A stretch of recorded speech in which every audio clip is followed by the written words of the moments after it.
आणि आता मुंबई पुण्यातल्या टॉप 9 बातम्या।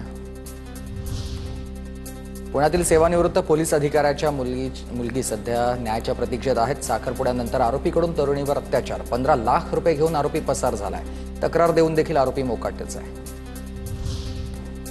राज्यातील शासकीय कार्यालय, बँका, विमा कंपन्या, रेल्वेमध्ये इंग्रजी, हिंदी सोबत आता मराठी भाषेचा वापर अनिवार्य असेल। सरकारकडून आदेश जारी।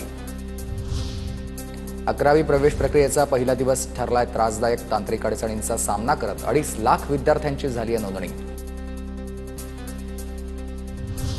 मुंबईत पावसामुळे ॲक्वा लाईन मेट्रो मार्गाचं मोठं नुकसान झालं। आचार्य यात्रे चौक स्थानक बंद आहे। मेट्रो प्रशासनाकडून सध्या स्थानकांमध्ये स्वच्छतेचं काम।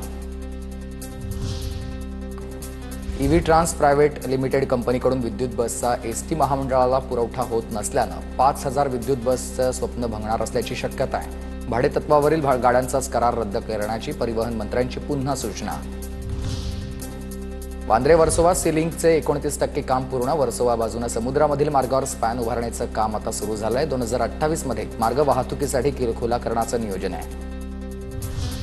पुण्यामधील धरण साठ्यात वाढ होण्यास सुरुवात। पुणे शहरातील पाणी कपातीचं संकट टळणार आहे। पुणे शहराला पाणी पुरवठा करणाऱ्या धरण क्षेत्रात मुसळधार पाऊस झालाय। 4ही धरणांमध्ये 28 MLD पाणी वाढलंय।